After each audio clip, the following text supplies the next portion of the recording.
The muffled sound of measured footsteps was heard in the long dark tunnel. Just a few months ago, Sam couldn't even imagine how much the world in which he had to learn to survive would change. The many dead, bloody bodies of people, brutally murdered, that he saw every day, over time ceased to evoke horror and other emotions in him, and were replaced by indifference. As Sam passed another dead zombie, the thought that everything that was happening was like the end of the world became more and more strong in his head. A few minutes later, the hero found the door leading to the exit and decisively pulled the handle, opening the door. After which, without hesitation, he stepped over the threshold. Once outside, Sam stopped. The northern lights, which had appeared for the first time several months ago, involuntarily causing delight every time. That night, as soon as it appeared, many creatures similar to werewolves from myths appeared in our hero's city. Because of this, people were forced to take refuge in more secure shelters than their homes, but not many survived. Relying on luck, Sam has managed to stay alive so far, so today he decided to test his luck by hiding from the werewolf in his makeshift shelter. Passing near where Sam was, the monster heard a rustling sound and turned around, trying to determine the source of the sound. Realizing that the boy's careless movement had attracted the monster's attention, he began to pray that it would head in a different direction. A mouse that suddenly appeared caught his attention. He didn't understand why the mouse had gotten so close to him. But the next moment, a brilliant idea ripened in his head. After apologizing to the animal, Sam threw the mouse straight towards the werewolf. She flew a few meters, landing right in front of the monster, not noticing the huge shadow looming over her. However, the werewolf's loud roar attracted her attention. The next moment, the mouse took off, trying to escape from danger. Sam breathed a sigh of relief as he saw the monsters retreating back. After waiting a few seconds, he decided to explore the situation by imitating the sound of birds. When after a minute no one appeared, the hero left his shelter and headed toward the nearest store building. Once inside, the guy realized that he was incredibly lucky today, because no one had ever visited this store before. Taking the cart, Sam began to carefully examine the contents of the shelves. He was very happy when he found jam with a rare taste. Having put the can in the cart, the hero remembered that he needed to buy food for his pet. Having found himself at the right shelf, he thought for quite a long time about what to take and did not notice someone else's presence. Hearing someone squeak, Sam turned around and saw the werewolf he already knew, holding the mouse he had caught. He began to slowly back away, trying not to provoke the werewolf. He suddenly threw the mouse away and also slowly began to advance towards the guy. At some point, the werewolf's eyes turned red and he lunged at his victim. But Sam had nowhere left to retreat and he needed an urgent plan. Without thinking twice, he took off his backpack and unzipped it, intending to get something out. The next moment, the hero joyfully exclaimed that he had a gift for the werewolf. The boy held a snow-white puppy in front of him, who was ready to happily stand up for his owner. The monster stopped, looking at Sam in bewilderment, who was expecting some kind of reaction from the werewolf. A few moments later, the werewolf's eyes turned red again, and he lunged at our hero. The next moment, Sam told Snowball to aim straight at the monster. After this, the puppy was enveloped in a white glow, and powerful currents of air lifted the werewolf upward, turning his body into ice. A few seconds later, his body was broken into many pieces, after which the hero and his pet headed towards the exit of the store. A few hours later, Sam returned home safely. While sorting through the things he had obtained today, the boy praised Snowball for his help and said that he would definitely receive his reward. The puppy himself did not tear himself away from the wrapped box of food that had caught his interest. The hero noticed Snowball's interest and said that he took more tasty food for him. Taking out 2 cans of food, he turned to the puppy and asked what he would choose, canned food for dogs or canned food for cats. After looking at the treats offered to him, Bai again became engrossed in his box, losing all interest in his owner. Sam was curious about what had caught the puppy's attention so much when he picked up the box and found out it was fiber powder. The guy looked at his pet in bewilderment. A few minutes later, a satisfied Bai was eating the delicacy that had previously intrigued him. The hero watched in disbelief as the puppy actively ate weight loss food intended for girls. Studying the inscriptions on the box, he remembered that Linda also loved this brand and was planning to stock up on something similar. Remembering this, the guy's mood worsened because it was his fault that Linda disappeared on that fateful day. Our hero really liked the girl, and he decided to finally confess to her. In the evening, he arranged to meet her in a secluded place on their island. They walked slowly along the seashore. Sam was very shy and did not know where to start. Linda felt the excitement coming from the guy and asked why he called her here. This question took our hero by surprise, and he could not give her a clear answer, silently opening and closing his mouth. Without waiting for an answer from him, she turned around, calling him a fool. Suddenly, something in the sky caught her attention. The joyful girl pointed to the sky, telling Sam to also pay attention to such a beautiful phenomenon as the northern lights, which was completely uncharacteristic for their area. Without taking his eyes off the girl, he nodded in agreement, saying that it was very beautiful. At some point, her face flushed, and she looked at Sam. Suddenly, she stopped and said that she had liked him for a long time. The hero did not expect to hear a confession from her, and not believing what had happened, asked again what she had just said. Taking as much air into her lungs as possible, Linda shouted that she liked him and wanted to be his girlfriend. Sam was very happy to hear that his feelings were mutual. He was about to tell her that he loved her too, but a severe headache that appeared at that moment did not allow him to do so. Linda noticed that the guy suddenly grabbed his head and worriedly asked if everything was okay with him. Suddenly, a strange glow surrounded her. Feeling something strange, Sam raised his head and looked towards Linda with horror. The girl tried unsuccessfully to break through the invisible wall that surrounded her. When the hero touched the invisible fence, he was struck by a strong electric shock. Due to the pain piercing his entire body, the hero began to slowly lose consciousness. When he woke up, Linda was no longer there. Sam thanked Snowball for always helping him, because without him, the hero would have been killed long ago. At that very moment, the wolf cub felt some kind of threat. He jumped onto the sofa next to his owner and began to growl into the void. Looking at Snowball's strange behavior, Sam realized that someone dangerous was approaching them. In a matter of seconds, he approached the wall and carefully looked out the window to scout out the situation. He didn't like what he saw there. A lot of werewolves were approaching the house. Suddenly, one of the monsters burst into the room, breaking through the wall with its powerful body. The situation that had developed caught the guy off guard. He never expected to find himself alone with a werewolf in his own home. The hero didn't have time to do anything before he was attacked by the enemy. Bai jumped out of the fallen Sam's arms and stood up to protect him. The guy didn't understand how the werewolves managed to find this place so quickly. The next moment, he spat out the accumulated blood. Sam assumed that his internal organs might have been damaged, which would be very unfortunate, because more werewolves came. Looking around the room, he was sure that he would definitely not survive this time. Sam shouted at Bai to run away as quickly as possible, because they couldn't survive together. But he was not going to leave his master in trouble and rushed at the enemy, enveloping him in icy air. Looking at this, Sam tried his best to shout to the puppy to save himself. But Bai stubbornly ignored him, fighting with the werewolves. His own powerlessness in such a situation deeply wounded our hero from the inside. He shouted again at his pet to go away. Hearing the despair in his master's voice, Bai turned around. But he had no intention of leaving Sam to die here alone. He was determined to protect him at all costs. The next moment, the werewolf attacked him, and Bai jumped into the air, avoiding the blow. However, he was unable to dodge the claws of another werewolf. Sam watched in horror as the wounded Bai fell to the floor. The guy crawled on his elbows towards the puppy's motionless body. Picking Bai up in his arms, he said that she should have listened to him and run away. At the same time, the werewolves were slowly approaching their prey. The hero had already come to terms with his death and said that at least they would go to heaven together. After that, he pressed Baya closer to himself, leaning his forehead against hers. The next moment, the room was illuminated by a bright light. At the same time, Sam found himself in his subconscious. There he saw a painfully familiar female silhouette. The guy slowly approached the girl, not believing his eyes. When he had covered the distance between them, Sam hugged his beloved with tears in his eyes, saying that he had been looking for her all this time. But contrary to his expectations, Linda replied that their meeting was not at all a reason for joy.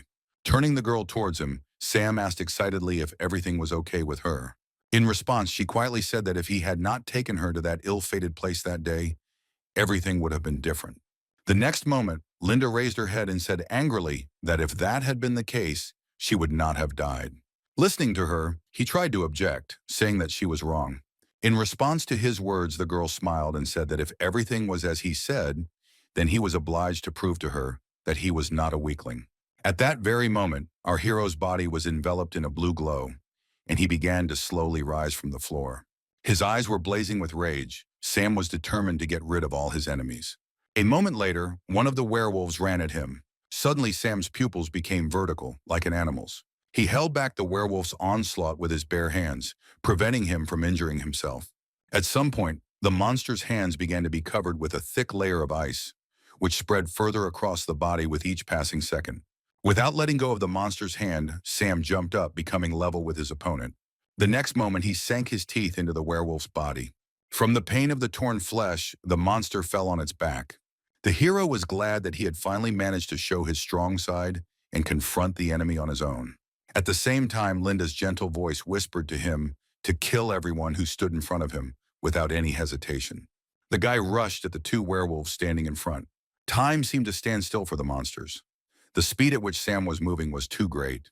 He dealt with the enemies in literally a second, rushing past them with lightning speed, only a trail of blood from the slain monsters following him. Bai slowly approached her master from behind. Sam came to his senses when he heard the puppy calling him. The hero looked at his hand in bewilderment. He couldn't understand where the strange sensations in his whole body came from. Bai came closer to him and grabbed the edge of her master's jacket with her teeth.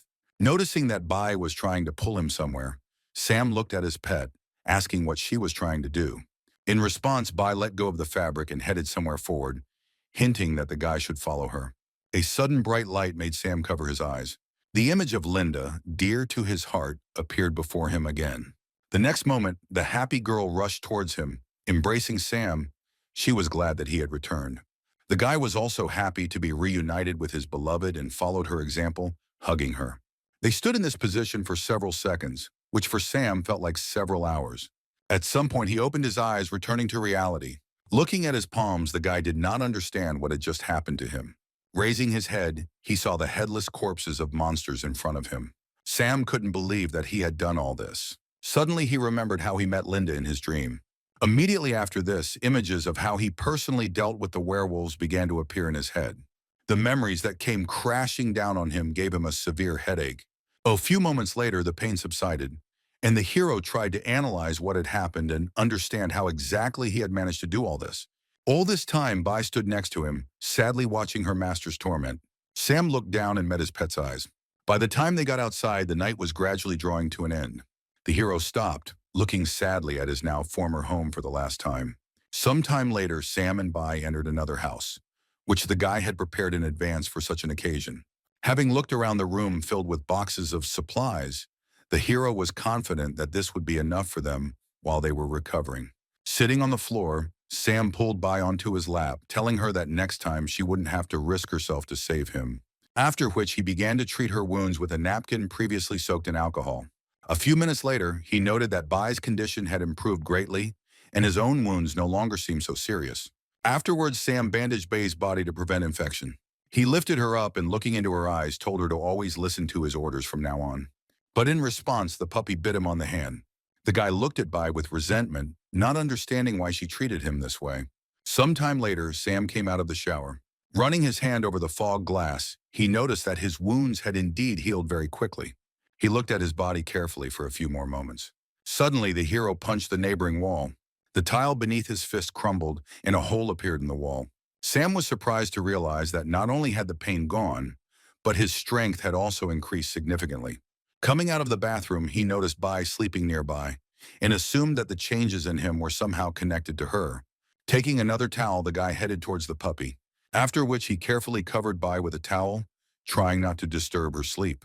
Sam took a pillow and blanket and lay down next to her, thanking her for the help she had given him. As soon as he closed his eyes, the hero immediately fell into a deep, restless sleep, in which he again desperately searched for Linda. He heard her cries for help from different directions, but no matter how much he looked around, Sam could not understand where she was. The guy wandered in the darkness, guided only by the cries of his beloved. Bai woke up and looked at her master with sadness in her eyes. For several minutes now in his sleep, he had been calling for Linda. Deciding to help him at least a little, Bai jumped out of her place and climbed under the blanket with Sam. She lay down next to him, touching her forehead to his cheek. At some point, her fur began to lengthen, turning blue. A few moments later, a beautiful blue-haired girl was lying next to Sam. Noticing that he felt a little better, she closed her eyes, falling asleep. The rays of the sun breaking through into the room woke up our hero. He rubbed his eyes sleepily, realizing that it was already morning. A rustling sound from somewhere to the side made Sam flinch in surprise. The guy looked to the side and was surprised to find a stranger next to him. He tried to understand how this stranger got to him, because he definitely locked the door. As Linda rolled over onto her back, Sam accidentally touched her shoulder.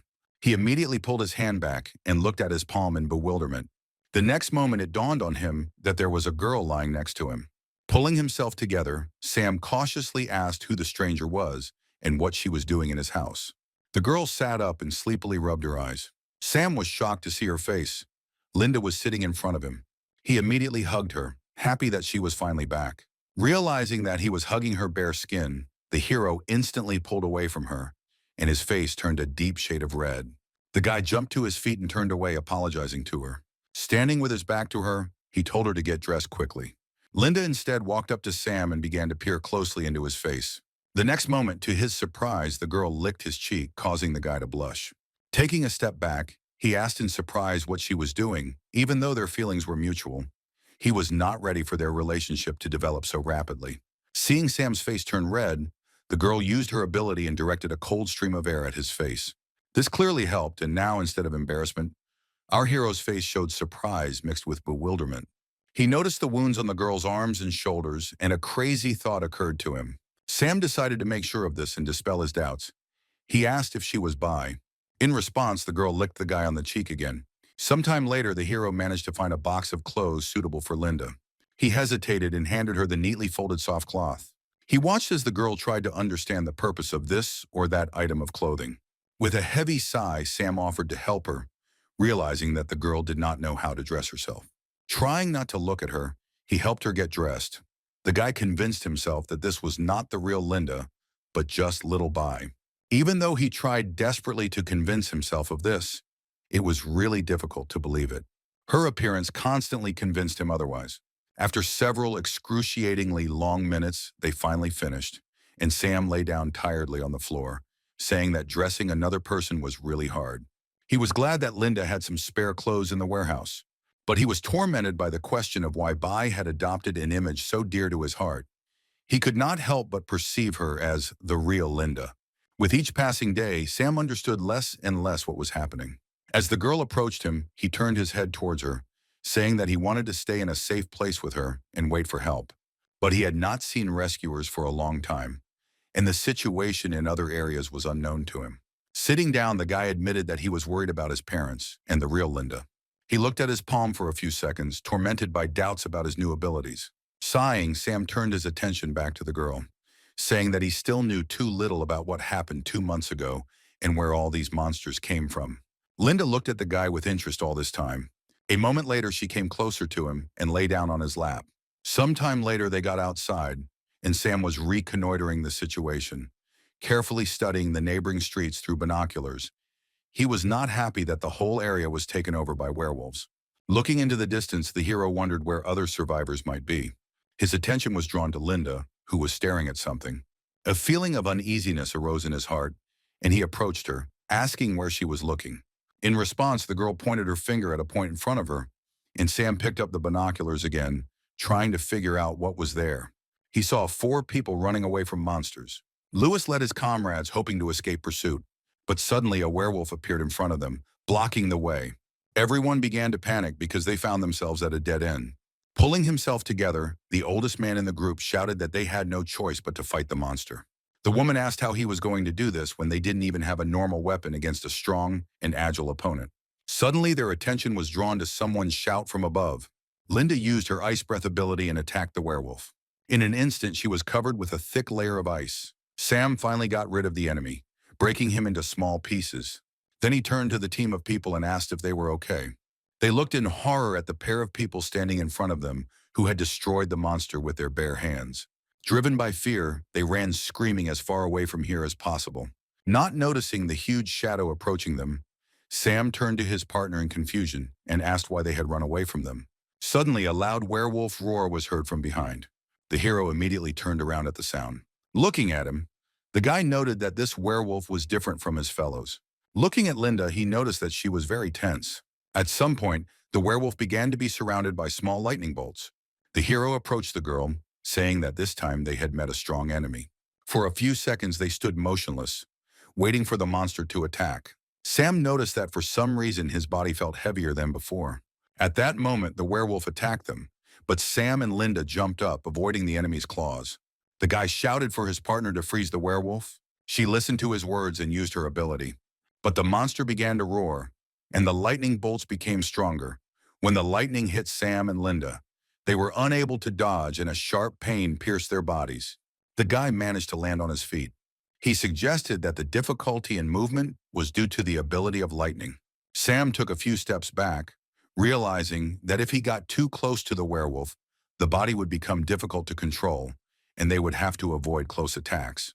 He saw no way out of the current situation with their current abilities. So the guy grabbed Linda by the hand and ran away from the monster. A few minutes later, they found themselves inside the shopping center. Hiding behind one of the many walls, Sam decided to catch his breath here and kept a close eye on the entrance. The monster followed them and tried to determine where its victim was hiding.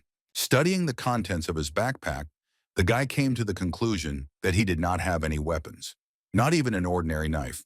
Suddenly, Linda handed him something that looked like a knife made of ice. Sam thanked her and took the weapon she offered him. The next moment, he approached the girl and asked in surprise if she could create various objects from ice. Linda smiled and nodded her head. Thanks to the weapon he received, the hero had a chance to defeat the werewolf. At the same time, the monster looked around, searching for its victim. Suddenly, something flashed behind him. When an ice knife flew at him, the werewolf reacted in time and deflected it back. At that moment, Sam emerged from hiding, armed with several ice knives, after which he threw them all at his opponent, hoping that he would not be able to dodge them all. But the werewolf had no trouble cutting down the knives flying at him with his claws. After that, he let out a furious roar. The hero's plan was successful. He angered the monster and provoked it to run after him. The hero quickly climbed the stairs to the second floor, luring the werewolf into a trap. The monster quickly caught up with its victim, surprising Sam. He didn't think that the owner of such a massive body would be so agile. Looking ahead, the guy noticed that he had almost reached the right place. A few moments later, Sam reached the fence and jumped over it. The monster also jumped after him. Sam had already managed to land on the ice of the skating rink. When the werewolf landed opposite him, the ice under his paws began to crack. Holding on to the railing, the hero asked the werewolf if he knew what a skating rink was. With each passing second, more and more deep cracks appeared on the surface. At one point, the ice beneath the monster finally broke, and the water beneath it began to turn into a multitude of ice needles. They pierced the werewolf's body, passing right through it and depriving him of the ability to move. Sam breathed a sigh of relief. They were lucky that there was only one enemy. If there had been several of them, they would never have managed it. When the girl approached him, he smiled, saying that her abilities were very useful. They smiled at each other, enjoying their victory, not noticing the appearance of yellow bubbles from the body of the defeated enemy. As their numbers increased, Sam noticed this strange phenomenon. He was curious to know what it was, and he touched one of the bubbles. At that very moment, several bubbles exploded near him, and several electric shocks hit the guy in the head. Linda, not understanding anything, looked at him with concern. Holding his head, Sam said that something was trying to control his brain. He leaned against the railing to keep from falling. With each passing second, something that had entered his head grew stronger and tried to drive the guy's consciousness out of his body. Suddenly, he growled, and the silhouette of a defeated werewolf burst out of his body. Frightened, Linda involuntarily took a step back. Struggling with himself, Sam told her to move as far away from him as possible. He warned her that he was about to lose control of himself. Seeing that there was no reaction to his words, he shouted at her to run away from here immediately. Despite his orders, the girl approached him and kissed him. He immediately pulled her away from him, asking what she was doing. When the headache came back, the guy asked Linda to listen to him and leave. But she remained standing in place, looking at the guy who was holding back the invisible enemy with the last of his strength. A moment later, the monster took over Sam's mind. After that, he rushed at the girl standing next to him. She didn't have time to react and fell to the floor together with the guy. At this moment, the hero managed to regain control of his body for a few seconds. Linda reached out and touched his cheek. The next moment, she pulled him towards her and kissed him. Sam's eyes widened in surprise. When the girl pulled away from him, he felt a little better. Linda noticed how the furrow between the guy's eyebrows smoothed out, and his condition improved a little. Having decided something for himself, Sam again pressed his lips to the girl's lips in an awkward kiss. They kissed for several long seconds, and the guy felt Linda using her frost breath ability. When he ran out of air, the hero moved away from the girl, and the uninvited guest left his body. But the next moment, he was overcome with excitement. A tired Linda lay on his face with her eyes closed. After making sure that she was not injured, the guy exhaled tiredly and lay down next to her. They lay silently on the floor, listening only to each other's measured heartbeat. Suddenly, Linda pressed closer to Sam. He looked at her and smiled tenderly. She helps him every time he is on the brink of death. Remembering their recent kiss, the guy's face flushed again. As if sensing what he was thinking, a blushing Linda used her frosty breath on him, after which she covered her mouth with her hand, calling the guy a pervert. He sighed and looked at her with a doomed expression. A moment later, he realized that the girl had learned to speak. Sam asked why she had suddenly taken on this image. The girl replied that she changed because the guy himself wanted it. After her words, the hero became sad. Deep down, he hoped that she could be the real Linda. Based on the information received, Sam assumed that she was able to read his thoughts, since she was able to understand who exactly he wanted to see and recreate the image of this person.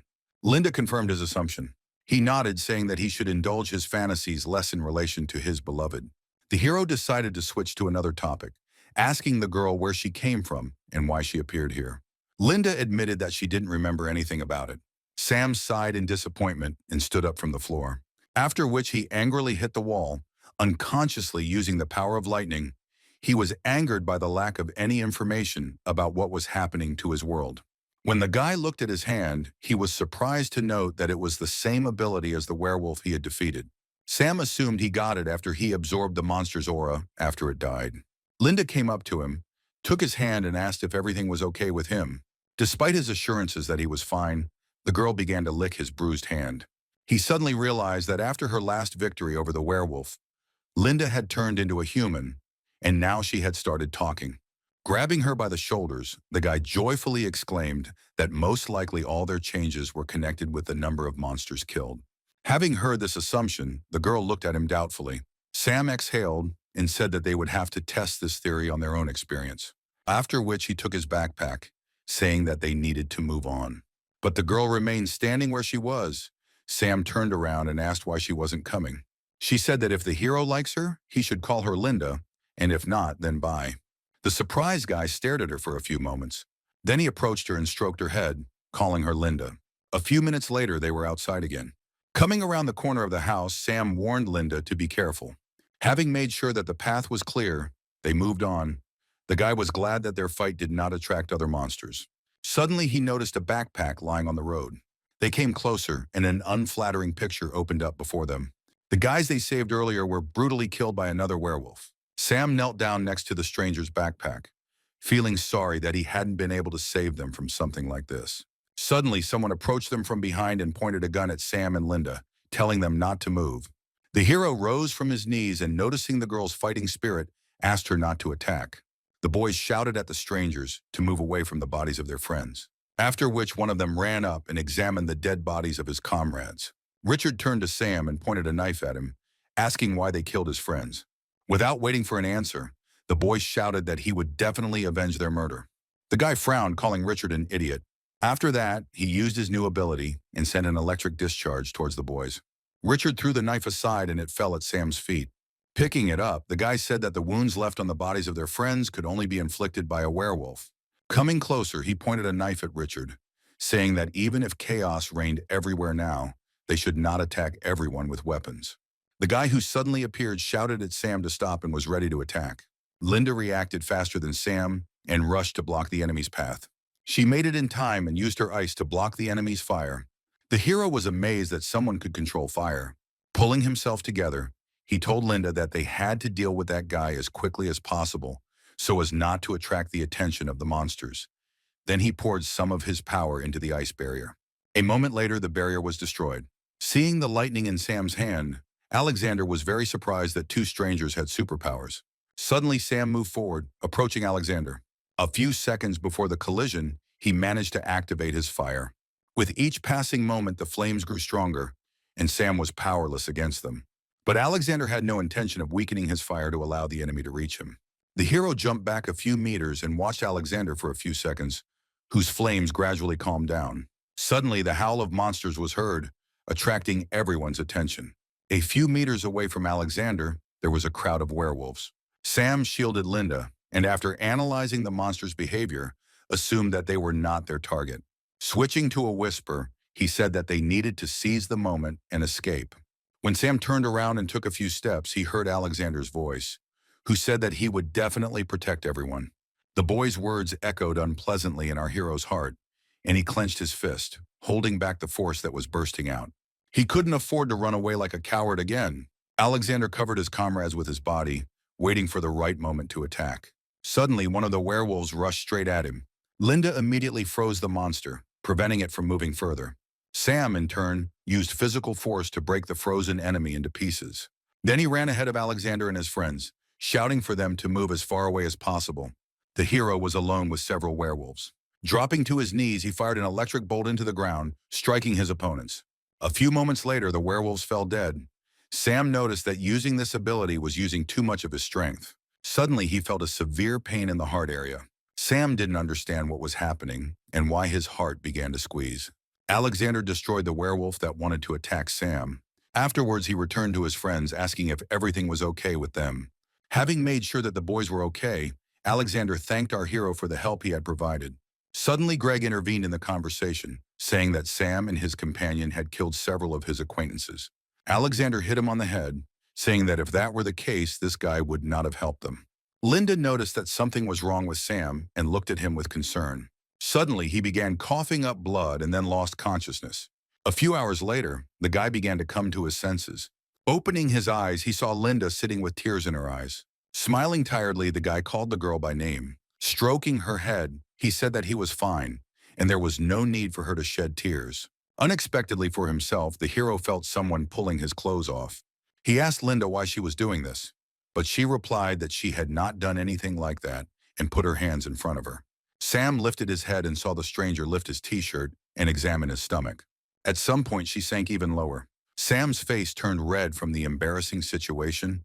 He had absolutely no idea what was going on here. Suddenly, the fair-haired beauty touched his belt buckle and began to unfasten it. Sam, red to the tips of his ears, snatched the belt from her and asked what she was doing. Melissa replied that she was just examining his wounds. Sam replied that he was not injured and did not see the need for this kind of check. But the girl only smiled softly.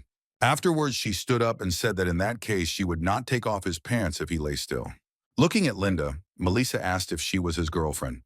The hero only looked at her with incomprehension. The blonde girl took Linda's hand and asked her to help her loosen Sam's belt. Embarrassed, the girl touched her belt and began to unbuckle it. Our poor hero's face turned red again. He felt very awkward when two beautiful girls unbuttoned his pants.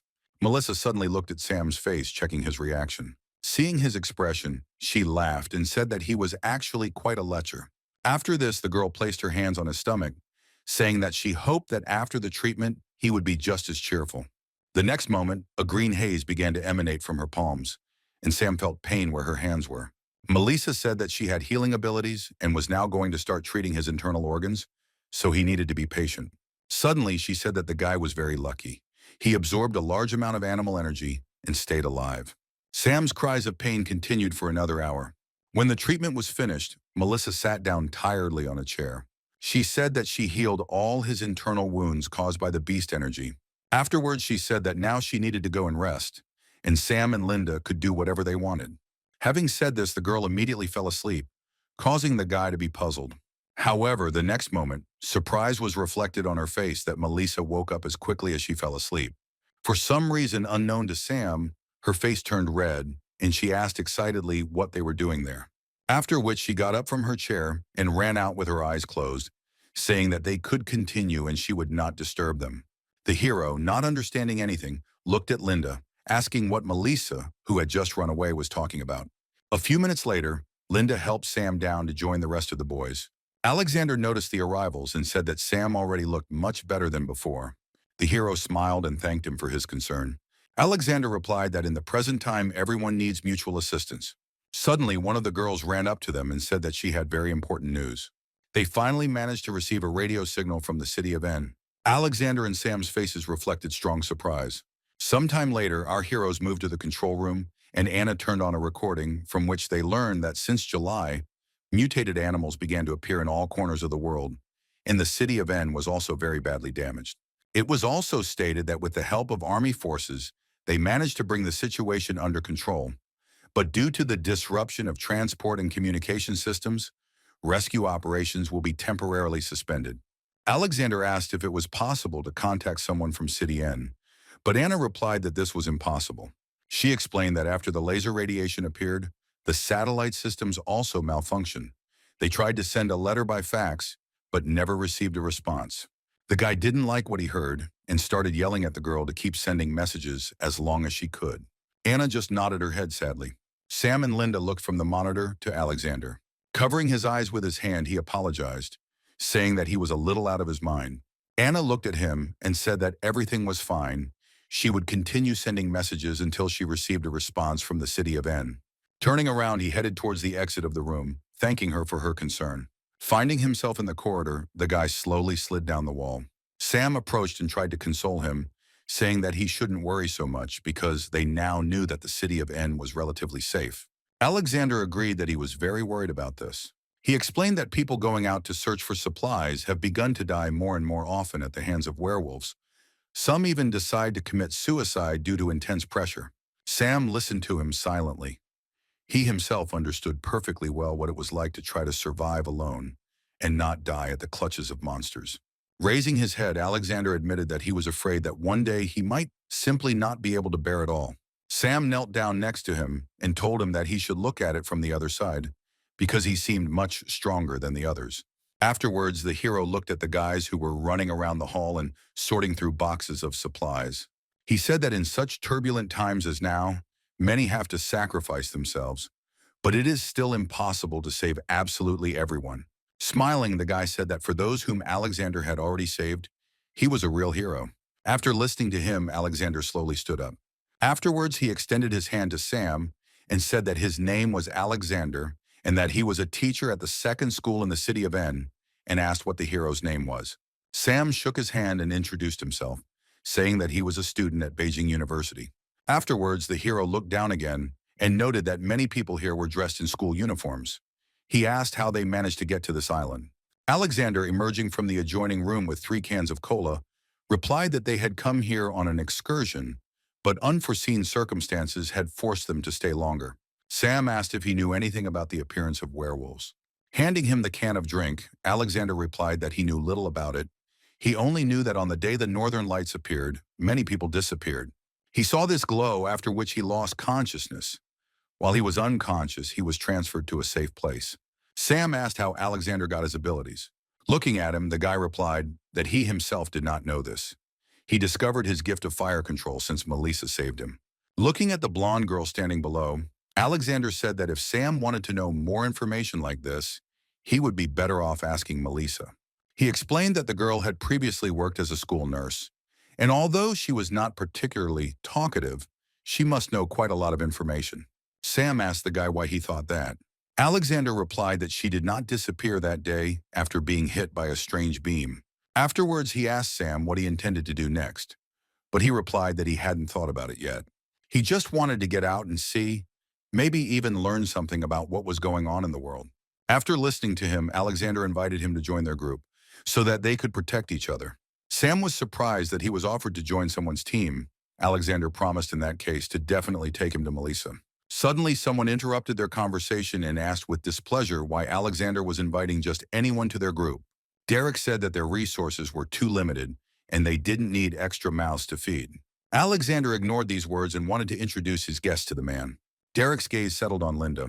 He asked why he had never seen this girl anywhere before. Coming closer to her, he said that he understood the reason why Alexander invited them to the group and that this reason was the girl. As the man reached out to Linda, Sam grabbed his wrist.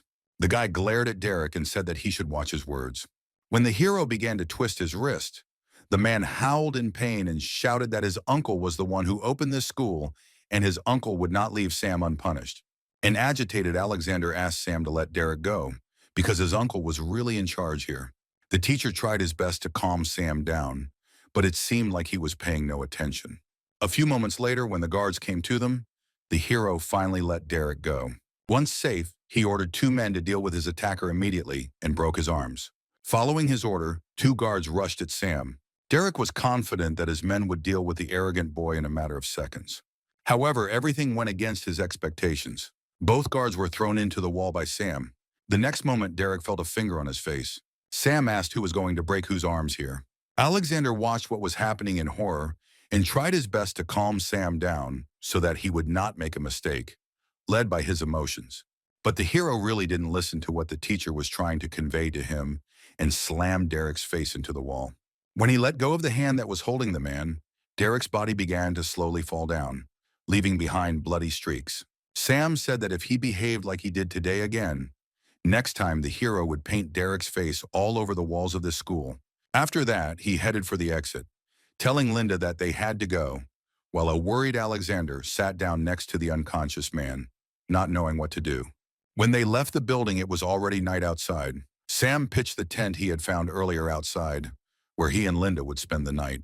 The guy had been staring at his palm for some time now.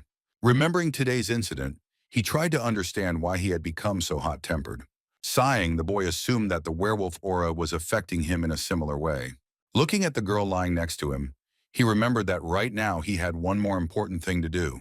He must come up with a way to get Linda to break her habit of sleeping naked, because her body is too tempting, and he finds it hard to resist her. Sam was brought out of his fantasy when he heard the girl call his name, but he was distracted again when his imagination drew a picture of an embarrassed Linda asking him to warm her up.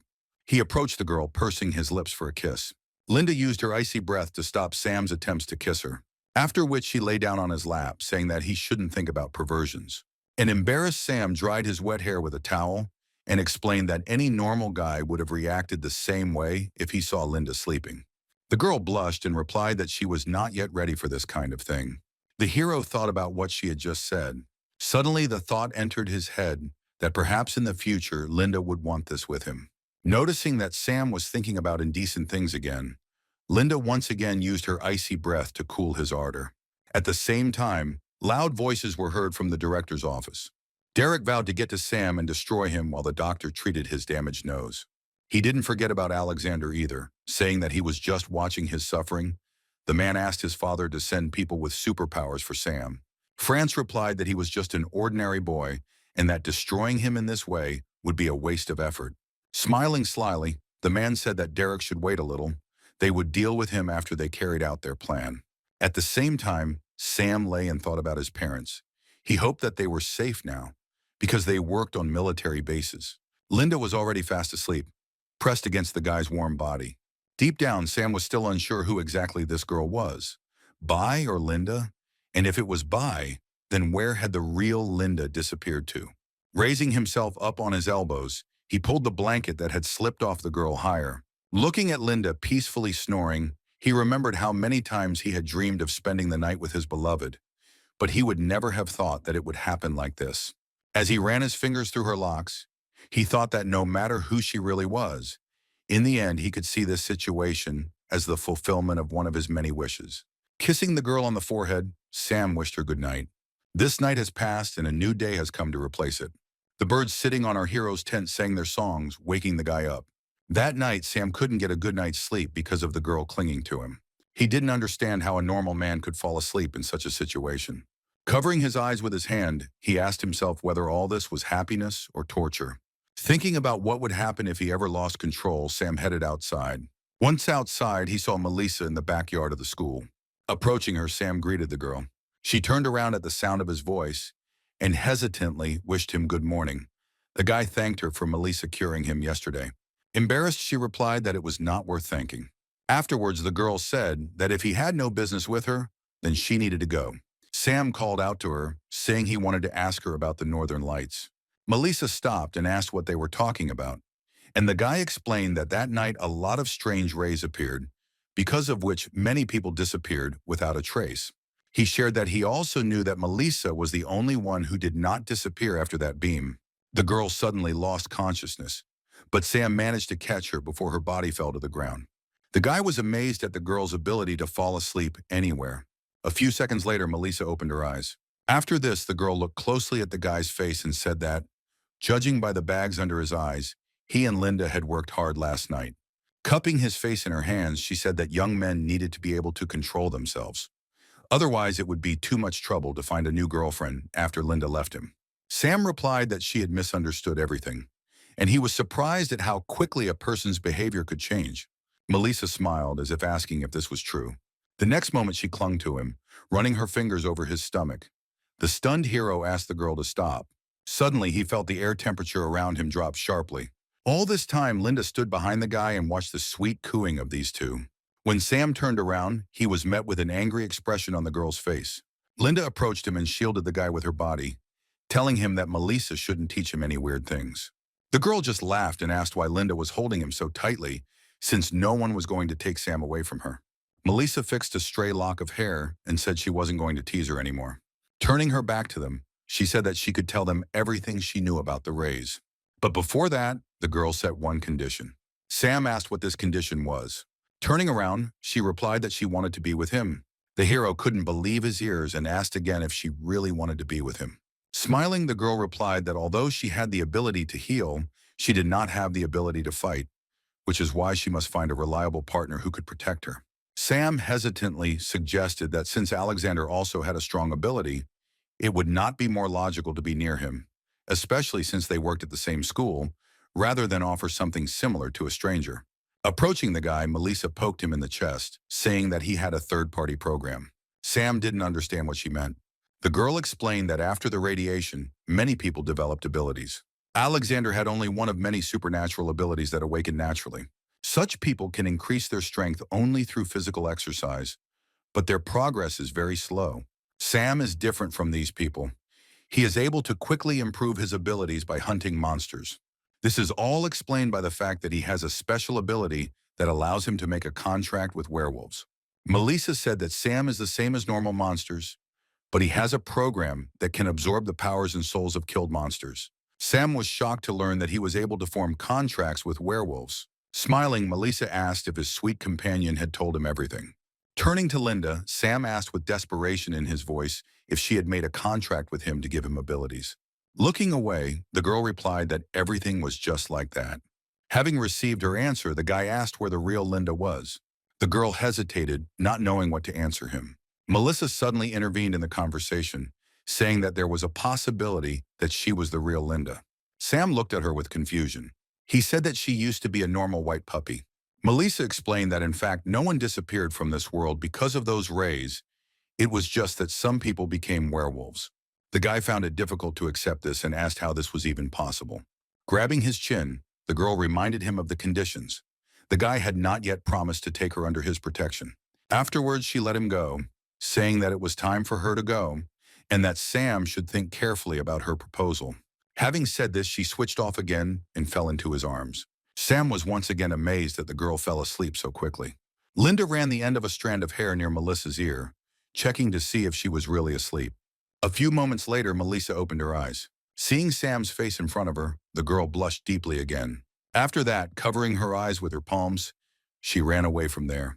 The guy shouted out that he still had many questions, but the answer was a loud slamming of the door. Sam looked at the door in confusion, trying to understand what had just happened. Looking at Linda, he remembered her words about how she really could be his lost love.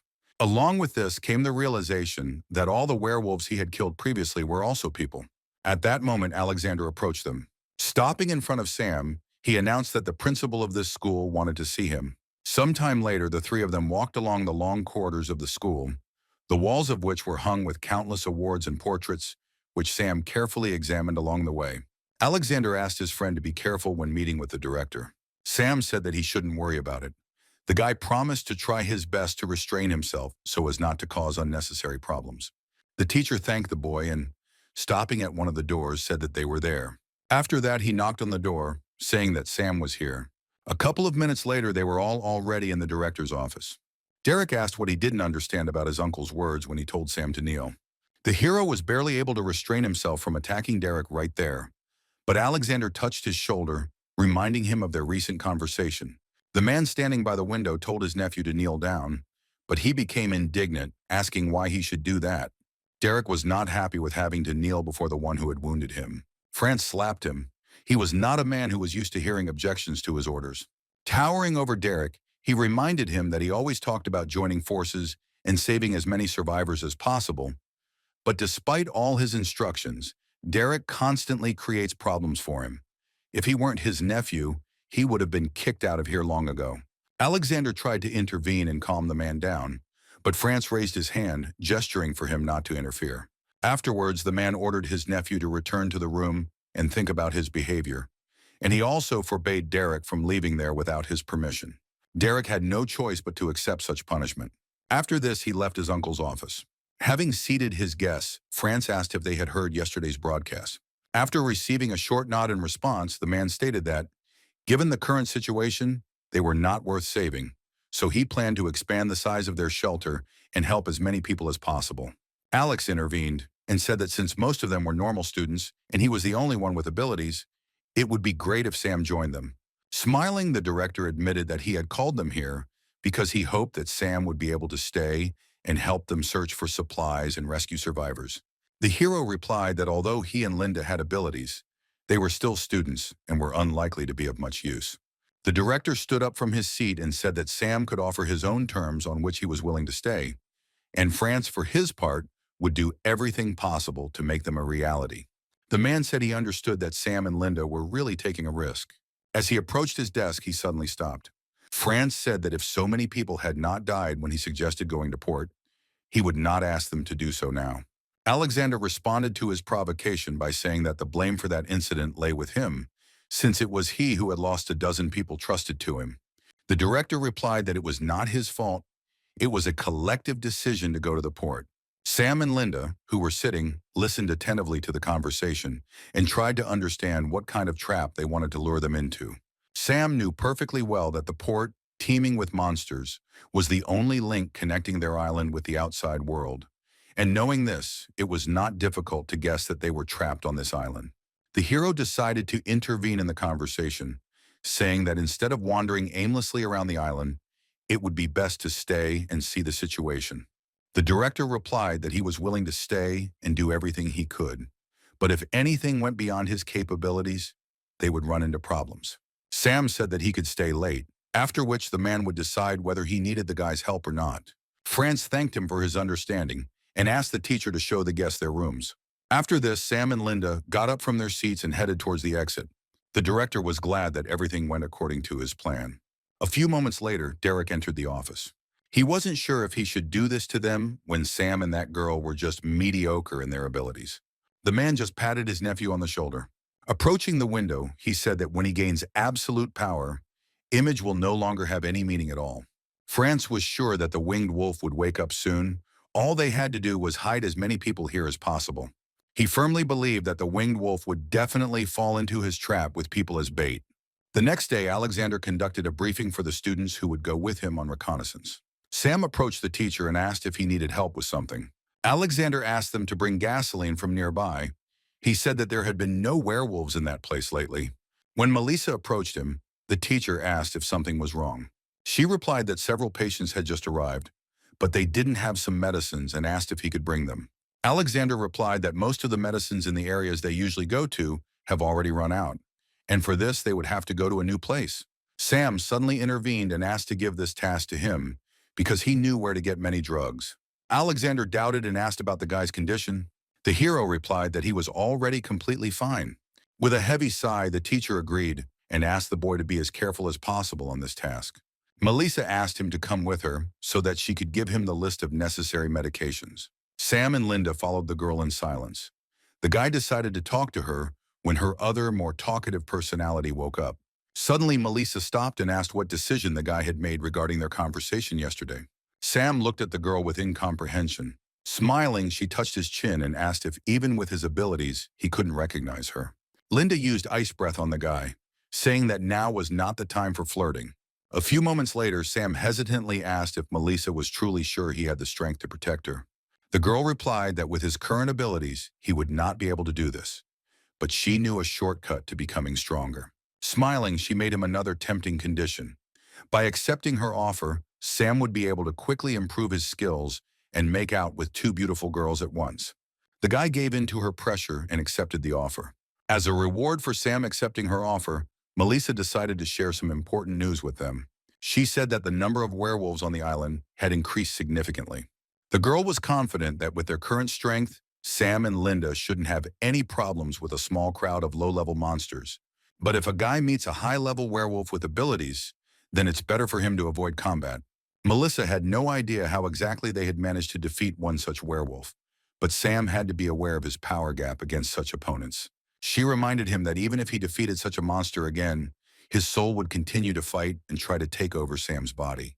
The girl said that if Linda hadn't helped him last time, the guy would have already been under the control of the soul of the monster he killed and would have lost his own. Sam remembered exactly how Linda had helped him. Now he understood why the girl had taken the initiative first at that moment. Now Melissa set them a task, which was to kill as many low-level werewolves as possible and increase their power by absorbing their souls. The hero objected, remembering that all these werewolves had once been people. Melissa said that werewolves complete the chain of evolution by hunting humans or capturing souls. That's why if they were attacked, Sam shouldn't feel sorry just because werewolves were once human. The girl said that if he didn't kill her, they would kill him.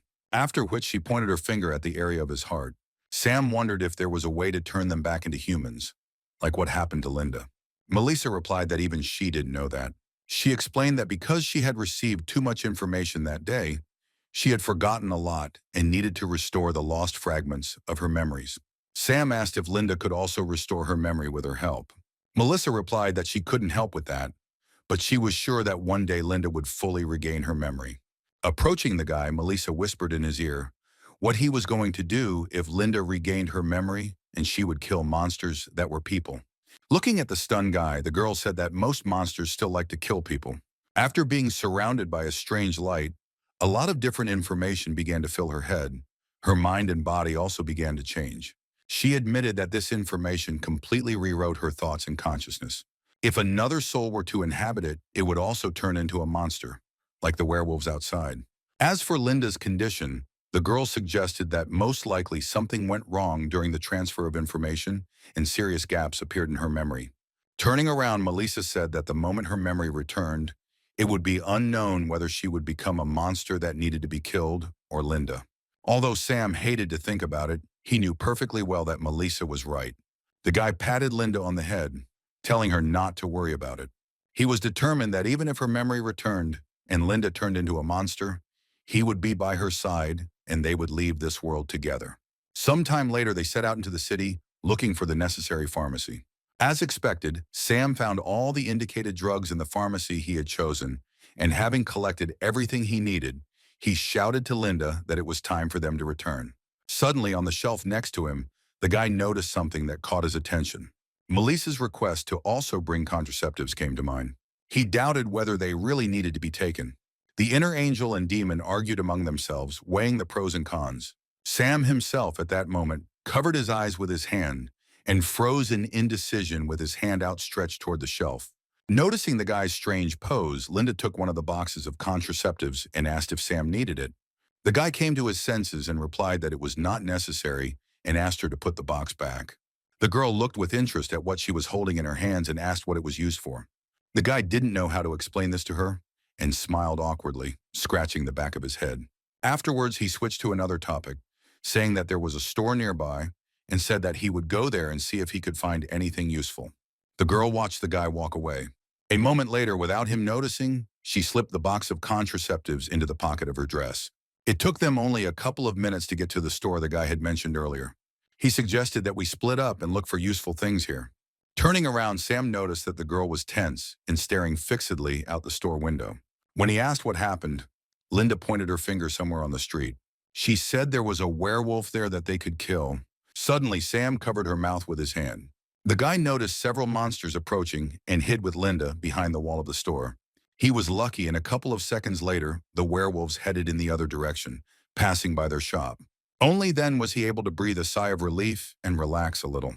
The disgruntled girl asked why they couldn't just kill them. Sam replied that after all, they were once people too, and he wanted to avoid unnecessary deaths. Linda interrupted him, reminding him that killing werewolves would help him become stronger, and Linda, more than anyone, wanted Sam to live. The guy realized that the girl was very worried about him. He hugged her, saying that he was not going to play the saint to the core, and if he had to kill a werewolf, he would do it to protect the people close to him. The guy asked the girl not to take the initiative in killing monsters, only when they are pushed to the wall. A sudden cry for help brought the couple back to reality. Sam and Linda ran outside to see two werewolves chasing a little boy. One of the monsters caught up with the child and attacked. The hero watched this picture with horror. The child flew several meters, hitting his back against a flimsy structure with many boxes. A moment later, the boy found himself buried under the contents of numerous boxes that fell on him. The werewolves sensed the newly arrived prey and turned around. Sam and Linda stood a couple of meters away from the monsters. The hero was filled with anger. The next moment, he rushed towards the werewolves, leaving behind electric discharges. The monster that was closest to the guy did nothing and waited for the right moment to counterattack. When Sam got close enough to him, the werewolf punched him with all his might, but the hero managed to dodge and the enemy's fist pierced the tile. Moving behind him, the guy grabbed the werewolf by the tail. He pulled the enemy's tail with all his might, hoping that he would lose his balance and fall. A few moments later, that's exactly what happened. Sam knocked the werewolf onto his back. The monster growled in helplessness, but the strong electric shock that ran through his entire body prevented him from making even the slightest movement. The next moment, Sam stepped on the head of the enemy he had defeated. After this, the guy again took off and ran toward the second monster. Finding himself 2 steps away from the enemy, Sam activated lightning in his palms. After that, he touched the monster's head with his hand, sending a strong electric discharge through it. A moment later, the werewolf fell to the ground. Thus, Sam dealt with 2 werewolves for literally a minute. Sitting down by the boxes that covered the little boy's body, Sam felt guilty that he hadn't dealt with these monsters sooner and that an innocent child had suffered. Suddenly, he noticed how the fingers of the boy he had taken for dead trembled. The guy started to unpack the boxes, hoping that he would be able to save it. A few moments later, the hero dug the boy out from under the rubble and asked how he was feeling. The boy didn't respond, only letting out a painful groan as Sam picked him up. Linda quickly used ice to temporarily numb the wound on his back. Feeling a little relieved, the boy began calling for his mother and sister. Sam stood up and said he would take him to safety. The child grabbed the boy's jacket and said that he was fine, but his mother and sister had not eaten for several days, and he had to bring them some food. He asked Sam to help them, saying that they were in the next building. Feeling the child's back start bleeding again, Sam sighed heavily and agreed to help. All the way to the child's house, the guy tried to keep him from losing consciousness by talking to him. He asked the boy's name, but he replied that everyone usually called him Baby. Sam said it was a pretty strange name. The boy explained that his mother cannot call him by his full name, and then more often just calls him Baby. Then the boy asked why he went alone to look for food and where his father was. The kid replied that according to his mother, his father had gone off to fight monsters and would return when he was done with everyone. When they got to the right house, the boy said that they had arrived and his mother and sister were on the 3rd floor. A few minutes later, the 3 of them went upstairs. Entering the apartment, the kid pointed to the slightly open door to Sam, saying that his family was in that room. Linda immediately noticed the terrible smell that filled the house. Sam laid the boy on the sofa and told him to rest there while he took the food to his mother and sister. Approaching the previously indicated room, the guy asked if there was anyone there, but there was no answer. When he opened the door, horror was reflected on his face. Linda approached and covered her mouth with her hand to keep from screaming. Watching Sam begin to unpack the bag of food, the girl said that the woman and child were already dead. But despite this, the guy replied that they had brought a lot of supplies for them and sat down next to the woman. He said that now they don't have to worry and can finally enjoy their food. As Sam placed the last packet of cookies on the bedside table, he said that they would never go hungry again. As he spoke these words, tears began to flow from his eyes. They left that room only after several long minutes, returning to the living room. The kid asked how his mother and sister were doing. Trying not to sound sad, Sam replied that they were fine.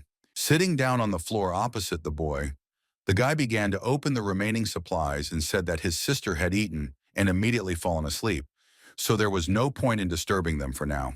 Baby's sudden question about whether his sister was cute caught Sam off guard. Smiling sadly, the guy replied that she was the sweetest girl he had ever seen.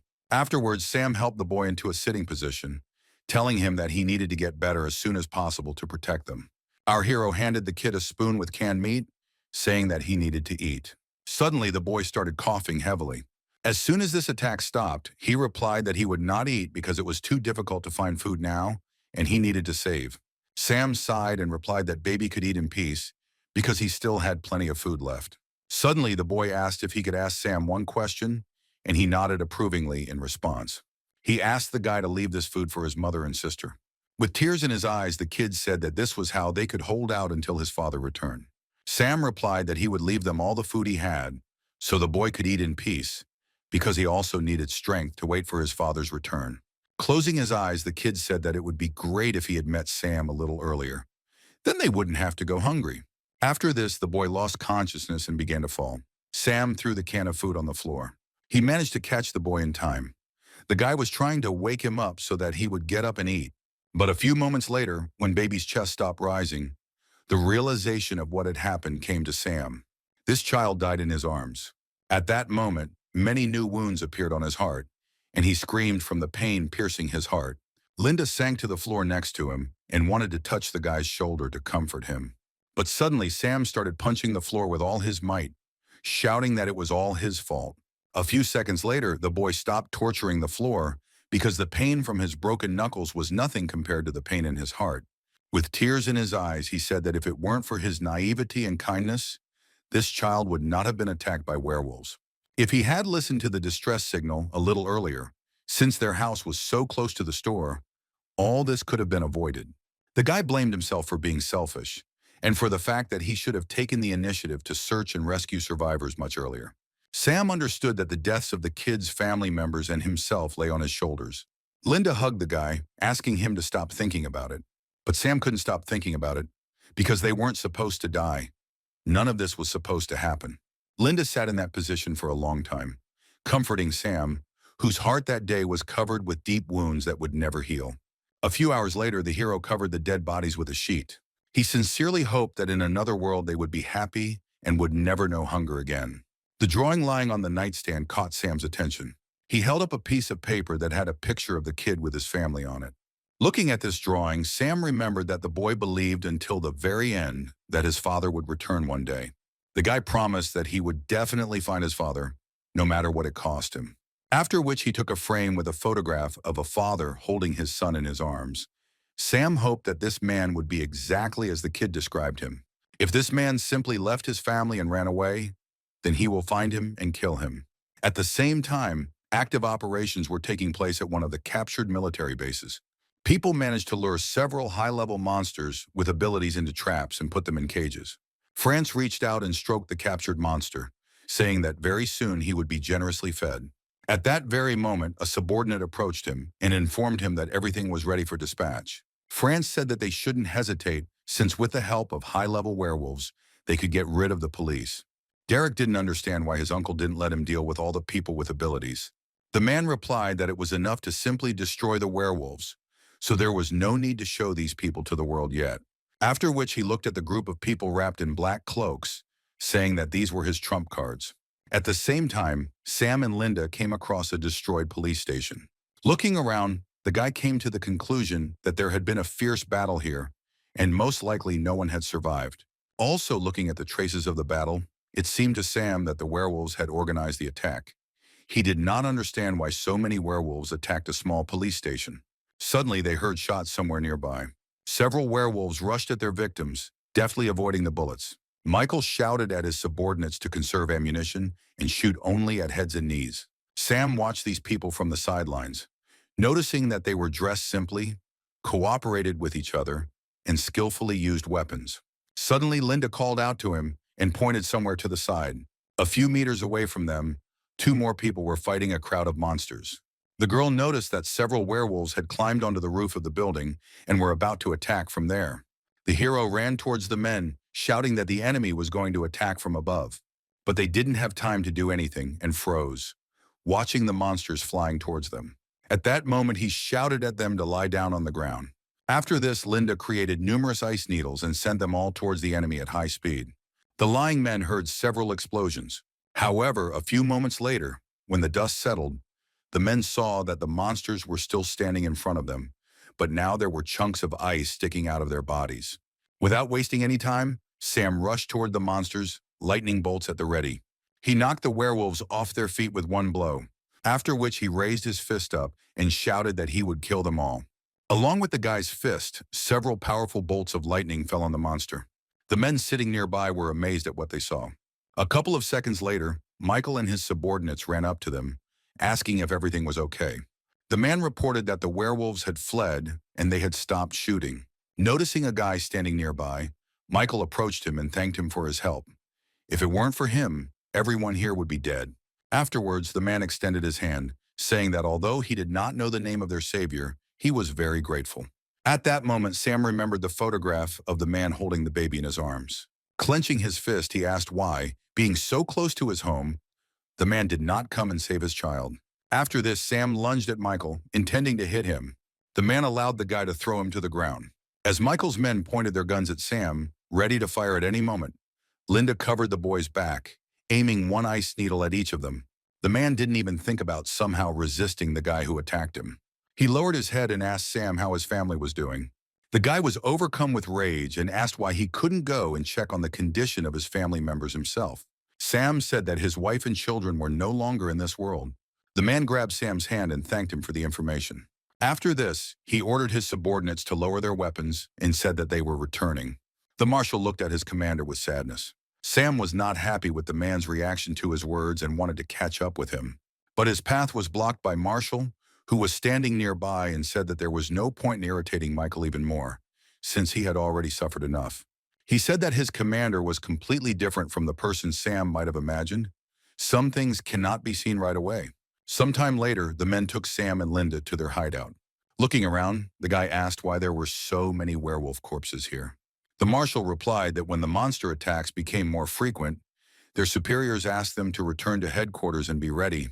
But when they arrived on scene, the situation had already gotten out of control. They gathered all the survivors and built a shelter in this tunnel. But the werewolves quickly found them, as if someone had reported this information, so there was a very fierce battle here. After their commander died, his deputy took over command, but he also died, so they had a succession of commanders. Suddenly, there was an explosion that took many lives. Ultimately, Michael was the only one left who could take over command. Once inside the tunnel, Marshall explained that it wasn't that Michael didn't want to save his family. They were obligated to protect the people in the shelter, and they had no way to take their family's situation into account. The situation also worsened due to the fact that supplies and food became sharply short. Sam asked why they couldn't take the local people and leave. The marshal replied that Michael had already suggested something similar, but the question was, who could guarantee that there was a safer place somewhere? This is why most people don't want to go outside and take risks, and they also have a lot of injured people now, which makes the situation even worse. Sometime later, Sam decided to approach Michael, who was sitting at a distance. He handed the man a piece of paper, saying it was his son's drawing. The guy said that the boy believed until the very end that his father would defeat the werewolves and return for his family. Looking at the drawing of his already dead son, the man began to cry. Turning around, Sam said that he left the three of them in the room, and if Michael managed to return, the guy asked the man to bury them properly. The man asked the boy if he still had the right to meet his family again. The guy asked, almost in a whisper, if he had the right to accuse Michael of anything. Suddenly, the man said that his son never liked being called baby. The boy turned around and looked at Michael with a silent question in his eyes. He admitted that he always wanted his son's life to be peaceful and carefree because he was a very smart and brave boy. Sam bowed his head and apologized to the man for his earlier behavior. Suddenly, the boy's heart sank again, and he couldn't help but let out a painful groan, which made Michael and Linda worry. Sam was seated on boxes of provisions. The man asked excitedly how he was feeling. The guy replied that he was fine. It was just that today he had killed several monsters, which is why he had no strength left. The girl leaned in to kiss Sam, but the guy stopped her, saying that the situation was not that critical. While twirling a lock of hair around her finger, Linda asked if he really didn't need her help. Michael, who was watching this scene, was convinced that today's youth had become too uninhibited. Sam concluded that even if he absorbed the soul of a weak werewolf, his own body would tire too quickly. He also noted that his strength, although not significantly, had increased. Looking at the boy creating lightning in his hand, Michael asked where they got this kind of ability from. Sam replied that he himself did not fully understand everything, but after the appearance of werewolves, some people began to awaken various abilities in themselves. He said that in the shelter where he was previously located, there were several other people with abilities. Michael looked at the guy in surprise when he found out that there were other people like him. The next moment, the man grabbed the guy by the shoulders and, not believing what he had heard earlier, asked again if there were any other shelters on this island. Besides this one, Sam replied that there were, and he went outside to help find other survivors and medicine. Michael started asking the guy a lot of questions about where it was and how many people they had already managed to save. Sam explained that initially fleeing from the monsters, Their refuge became an international school, in which there were about 100 survivors, most of whom were school children, and showed its location on the map. He explained that there were few werewolves in the area, so the danger level was lower. The marshal sighed with relief, saying that they now had somewhere to go. Michael said that this shelter is not a government one, so they may not agree to accept them. Sam replied that there was no need to worry about that. Even though the director of this school was overly authoritarian, he would not refuse to help a person who was capable of fighting. Looking away, Michael said that there were too many monsters here, and they had a lot of wounded and ordinary civilians. Sam said that he and Linda would help fight off the monsters, and the man only had the choice of whether to persuade the others to take the risk of transferring resources and moving to a new shelter or not. The man asked how many monsters they could handle. Sam replied that he could easily deal with 20 werewolves, but that was assuming they would only block the monsters' attacks. After listening to him, the marshal said that in that case everything should work out for them because there were currently only 30 werewolves outside. A group of guys approached them, and one of them shouted that he could handle at least 100 of these monsters. He asked why Michael so easily believed the words of some strangers. Marshall approached him and asked what he was talking about. Alan believed that he had said everything correctly because everyone had heard what had been discussed earlier. Alan said the commander needed to use his brain and think about the likelihood that this shelter was real and how the guy and he alone could hold off 20 werewolves. If Sam was really as strong as he said, the man said he would have to first defeat Alan's comrades whom he had brought with him. Michael touched the boy's shoulder, saying that Sam needed to convince everyone that his words were not empty words, and then they would follow him. Smiling, the guy asked the man if this was true. Michael told the guy to just fight with half his strength and not hurt anyone. Stepping forward, Sam promised that he would try to be careful and make his people believe in him. The hero slowly approached the waiting crowd, Linda walking next to him. Seeing that Sam was in no hurry, the men began to shout, egging the hero on, saying that his girlfriend had more courage than the guy himself. When Linda stopped, barely containing her anger, Sam took her hand, telling her that he would figure it out on his own. But the girl objected to him. She didn't like the fact that these people were rude to Sam's face and didn't respect him at all. They deserved to be taught a lesson by her. The guy stroked her head, saying that he should do it himself. Afterwards, he took a few more steps forward and, pulling on his gloves, shouted for them to all attack at once. The men were taken aback by the guy's overconfidence, and seeing the confusion on their faces, Sam explained that it was easier to finish them all off with one blow than to fight each one individually. Alan shouted that the guy had simply lost his mind, after which he and his friends simultaneously rushed at Sam. While creating lightning, he said that one should never underestimate the enemy. After this, he touched the ground with his palms, conducting electrical discharges through the earth. All the men were paralyzed by powerful discharges that pierced their bodies. Sam shouted for them to get ready for the new trendy hairstyles. After this, electric shocks struck the heads of each of them, causing their hair to stand on end. Approaching the fallen men, Sam assessed his work and said that it looked pretty cool. He noticed that one of them had gone completely bald and apologized, saying that he had slightly miscalculated the voltage. The men admitted defeat, saying that Sam was too strong. Even though the hero had proven his strength to everyone, some still had doubts about whether there really was another refuge, because if there wasn't one, then leaving here would be sheer suicide. Overhearing these conversations, Michael approached Sam, saying that he believed this guy. After that, Marshall and a few other guys supported Sam, saying that they trusted him too. The old man stepped forward and asked Michael if it would be too irresponsible to rely on the unsubstantiated words of a stranger. The man replied that werewolf raids were becoming more frequent, which is why they had many casualties and deaths. He said that even if that shelter did not exist, there was still no point in them remaining in one place and waiting for the moment of their death. Michael's speech did not instill confidence in the people. Many doubted it and thought it was a trap. But there were also those who shared the commander's view of the situation, saying that sometimes a situation really does need to be changed. Suddenly, they heard a noise outside. Michael radioed the patrol officers, asking what was going on. He was informed that a whole horde of werewolves had descended upon them at once. The defensive line had been broken through, and according to rough estimates, there were more than 100 monsters. Suddenly, the connection was lost. Upon hearing the terrible news, everyone rushed in different directions, hoping to hide from the impending threat. Michael ordered everyone to act according to the previously developed evacuation plan and protect civilians at all costs. After this, the man turned to Sam, asking them to go with the others to the tunnel to help people move to another shelter. The guy asked doubtfully what would happen to the rest. Smiling, Michael replied that sometimes sacrifices have to be made to keep people safe. Then he turned around, shouting at the end that they would try to buy as much time as possible to escape. Sam looked sadly at the retreating backs of the men who were running straight into the arms of death. Having run to the scene, the men began shooting at the monsters. Michael supported everyone, reminding them that they had too much at stake. Suddenly, one of the monsters jumped high into the air, aiming at a man standing nearby. Michael noticed the approaching werewolf too late. The man had long been prepared for death and was glad that he would finally be able to reunite with his wife and children. But Sam had other thoughts on the matter. He plunged the knife into the chest of the monster, who did not have time to reach his victim. The guy said that he promised the kid to take his father away from here. Turning around, he said that the same applies to all the other fearless warriors. The man smiled, saying that he sensed a fighting spirit in the boy. Sam replied that his determination was stronger today than ever. A few moments later, the hero again entered into battle with the monsters. He created an electric ball in his palm and threw it at his opponent.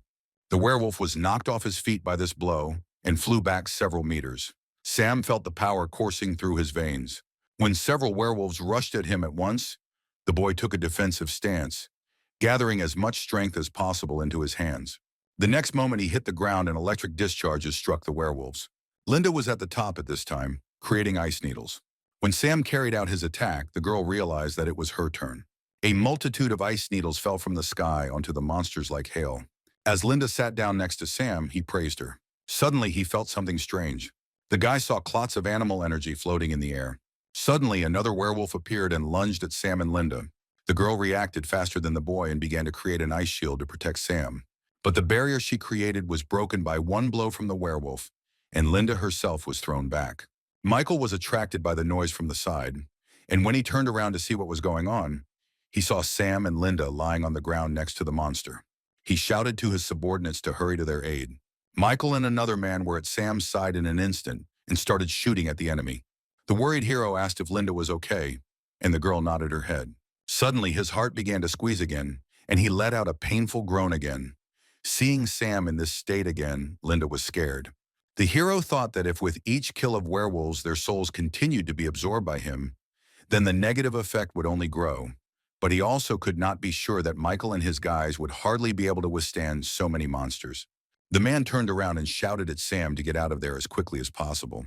Getting up from the ground, the guy replied that he was fine, but that he had just spent too much energy this time. Sam looked at the backs of these people who didn't have any superpowers, but still fearlessly sacrificed their lives for others. He and Linda didn't want to become a burden to anyone simply because they weren't feeling well. The hero activated his ability again. He thought that since they were in a world where the end of the world had come, they should face their death without fear and save those they could. A moment later, Sam rushed forward, engulfed in electric shocks. A few minutes later, the ground was strewn with numerous monster corpses. All the wounded received medical assistance. Those whose wounds were not so serious went back to base, helping each other. Michael approached the seated Sam and Linda and admitted that at first he was very worried about whether everything would go according to plan or whether the guy would not have the strength to continue the battle. Afterwards, the man sat down next to the guy and, patting him on the shoulder, said that although Sam was still young, he was the most fearless of all those present. The guy exhaled tiredly and asked the man to stop making fun of him, because his hands were still shaking from fear. Michael replied that the guy shouldn't put himself down and that he had done a great job. At that moment, Marshall approached them. Rising to his feet, Michael asked if the evacuation had been successful. Having received a positive answer, he and the men standing nearby smiled happily.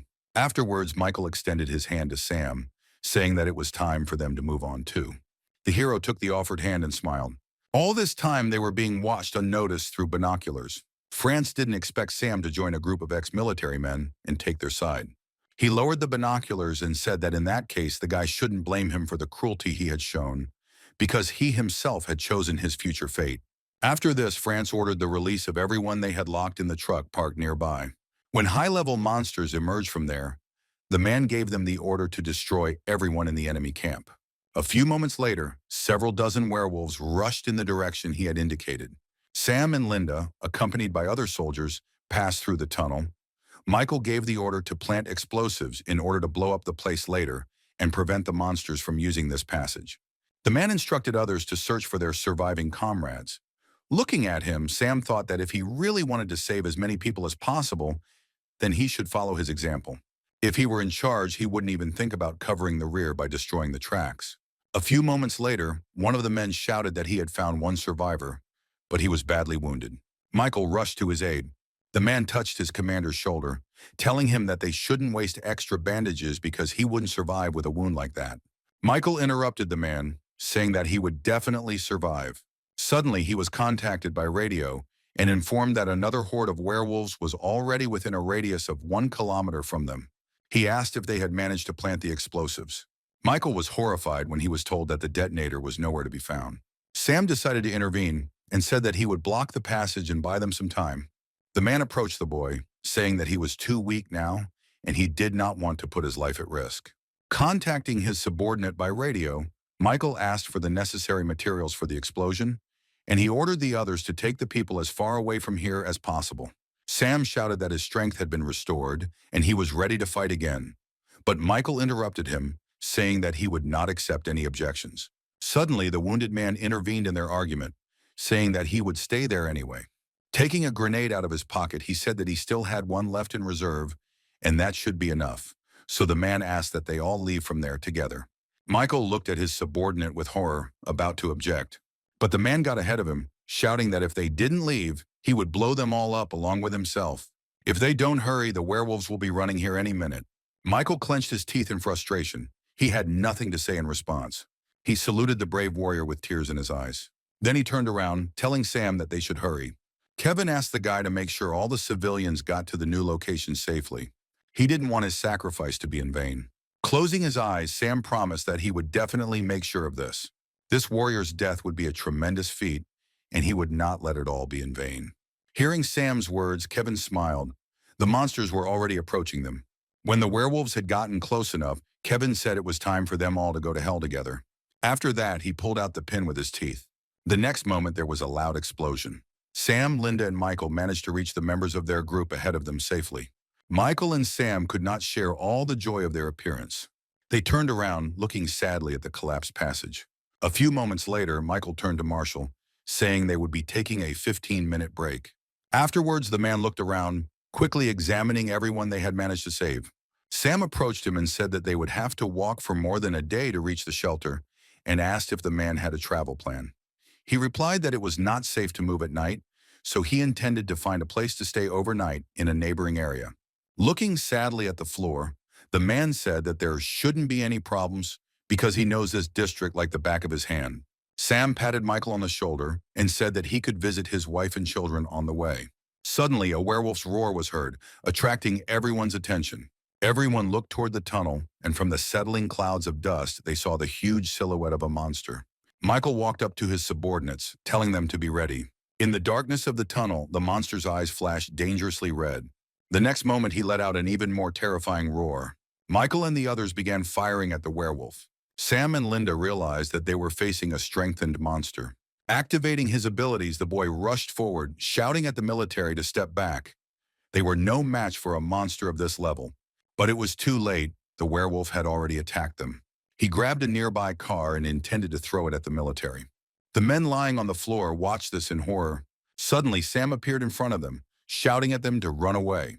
He tried to hold back the monster's onslaught, but a few moments later, the guy was thrown aside. Sam didn't expect there to be such a big difference in strength between them. He told Michael that now they needed to take away the ordinary people, and they could leave this monster to him and Linda. But the man objected, saying that this werewolf was many times stronger than the previous ones, and they couldn't handle it alone. Sam said that although werewolves are strong, they are not particularly smart. He was confident that Michael alone should lead the escape operation, so even if they didn't defeat the monster, it would be much easier to escape knowing that everyone else was safe. The man didn't know how to respond to Sam, so he smiled and wished them luck. For some inexplicable reason, he believed that this boy would succeed. After this, Sam turned to Linda, saying that they would proceed according to the old plan. The next moment, they rushed towards the werewolf. The monster covered himself from the ice needles the girl fired at him. At that moment, Sam decided to attack the werewolf. The guy raised his fist to strike, and his opponent followed his example and also raised his clawed paw. However, instead of striking, Sam grabbed the monster by its outstretched paw, after which, pushing off from her, he did a somersault in the air. The monster raised its other paw to strike while the boy had his back to him. At the same time, Linda used ice. Sam jumped again, raising his fist again to strike. The next moment, Sam dealt a powerful blow to the monster. This action of the guy made the werewolf lose his temper. The hero jumped to the side, shouting Linda's name. The girl had already managed to accumulate a sufficient amount of energy and was ready to attack. A moment later, tall blocks of ice appeared one after another, surrounding the monster's body. Sam attacked the werewolf again, but the monster was not going to lose to his victim so easily. A powerful electrical discharge erupted from his body, harming Linda and Sam. They landed a few steps away from the enemy. A man watching the fight from the shadows said that if it were an ordinary high-level werewolf, they would have no trouble dealing with him. Thanks to France's special skill, which involves controlling the minds of living beings, this monster has become much stronger. The man was sure that Sam and Linda would die right there, because the werewolf's monstrous strength, combined with France's intelligence, was an invincible weapon. Sam managed to dodge the werewolf's furious attack. However, the next moment, several high-voltage discharges hit his body. Immediately after this, the monster picked up several stones from the ground and threw them at Sam. The guy managed to dodge a few, but was caught in some places. Sam didn't understand what was happening. This werewolf fought completely differently from the others. A moment later, the guy flew into the boxes of provisions. Linda noticed that Sam was unable to cope with this monster. The girl created numerous ice needles in the blink of an eye. When the ice needles reached the monster, he activated his ability and a multitude of electric discharges surrounded his body, breaking the flying needles. But the girl turned out to be stronger. The reduced needles managed to break through the defense, and a few moments later, the monster fell to the ground. The werewolf did not receive any mortal wounds, and bending down, he quickly ran towards her, avoiding the needles. When he finally got close enough to her, he raised one paw to strike. Linda froze in fear. Suddenly, a car door flew into the werewolf's back. Sam ran towards the monster screaming. He managed to land a blow on the werewolf, causing him to fly back. After this, the guy asked Linda to distract the werewolf with ice needles. Having said this, Sam immediately rushed towards the monster to attack it again, and the girl immediately fulfilled the request, creating ice needles. The werewolf covered his face to prevent the ice needles from hitting him. As Sam was about to hit him, the werewolf jumped back. But the boy followed him, not giving up his attempts to strike the werewolf. However, the monster again avoided his attack. The werewolf jumped back a few meters. He was starting to get irritated by these stupid attacks of the guy. The next moment, the monster let out another roar. Sam felt electric shocks run through his body. The werewolf copied Sam's style and slammed both hands into the ground, sending powerful electrical discharges into everything within a few meters. Linda also felt strong electric shocks running through her body. Sam didn't notice how a werewolf approached him from behind. The next moment, the monster attacked the guy. He flew into the wall, hitting his back painfully. Sam saw the monster form an electric ball in its hand and was about to throw it at the guy. He smiled and thought that his end would come here too. Suddenly, Linda appeared in front of the guy, taking the blow. Sam, with the girl in his arms, managed to land back on the ground. Looking at the girl's back, he saw a deep mark from the monster's claws. He looked at the girl's pale face and asked how she felt. The girl did not answer, but only extended her hand to Sam's face. But the next second, her hand fell limply to the floor. At that moment, Sam's heart skipped a beat. He hugged the girl tighter, asking her to open her eyes. But despite all his pleas, the girl's eyes remained closed. The werewolf stood watching the guy the whole time. Suddenly, France felt strange energy fluctuations. As the man approached Sam, he realized that they were coming from him. He decided not to miss the opportunity and finally get rid of the guy who could cause him a lot of problems in the future. At that moment, Michael appeared in the truck with Marshall, taking a gun. The man climbed out of the window and began shooting at the monster, not understanding why Sam was not doing anything. Michael hit the werewolf's legs, weakening him for a few moments. After that, he got out of the truck and shouted for Sam to get inside as quickly as possible. He noticed that numerous electric discharges were running through the guy's body. After putting the girl on the ground, Sam said that they needed to get out of there because he couldn't control himself anymore. Michael had a bad feeling about this. Sam shouted at the man to get out of here, after which the power overwhelmed him, taking control of the guy's mind. At that moment, the monster jumped onto the truck, after which he rushed at Sam, paying no attention to Michael. The guy managed to land a strong blow to the werewolf's stomach. Because of this, the monster flew back several meters. Sam continued to stand in place, watching as the monster's massive body fell to the ground. France couldn't understand where the guy got so much strength from. The next moment, Sam also roared, causing powerful electric shocks, just like the monster had done a few minutes ago. This picture made Fran's blood run wild. The monster rushed at the guy, but he didn't let the werewolf get closer, attacking the enemy with electricity. With that growl, Sam rushed forward. The monster stepped back from the blow and also rushed at the guy, raising its clawed paw to attack. But Sam intercepted his paw, passing electricity through the enemy's body. The next moment, Sam recoiled from the monster, holding the werewolf's severed arm in his hand. The guy increased the voltage of the current, and the limb he was holding broke into several pieces. At that very moment, the monster attacked the guy, releasing a powerful charge of electricity. But Sam managed to dodge it, jumping up. After which he counterattacked the werewolf, slamming him into the ground. The pain the monster felt was transmitted to France, who controlled the werewolf. The man didn't expect this guy to be so strong. He developed a desire to possess this guy's strength. Having dealt with the monster, Sam approached Michael to check if everything was okay with him. Not noticing any injuries on the man's body, the guy moved on, ignoring all the questions addressed to him. He walked up to the girl lying on the ground and picked her up in his arms. When Sam noticed that she was no longer breathing, multiple bolts of lightning began to randomly strike the ground around the boy, after which he lost consciousness. Melissa also noticed this phenomenon and realized that Sam was facing problems. Sometime later, Sam regained consciousness and saw a girl hanging over him. She admitted that she didn't expect the guy to be able to wake up after defeating a high-level monster. The situation they were in embarrassed the guy, and he tried to move away from the girl. But she told him not to move. Although he managed to keep his sanity, his soul was greatly weakened. After touching her forehead to the guy, she said that she would show him the way to improve the beast's soul. The girl sincerely did not understand what attracted Linda to this guy. She said that if Linda was going to make a death contract with him, she wouldn't stop him from doing it. Sam asked what happened to Linda. The girl replied that she was fine, and his friend had taken her to a safe place. Having received an answer from her, the guy asked who the girl in front of him was. Tucking a stray strand of hair behind her ear, she replied that so much time had passed that she herself had forgotten who she was.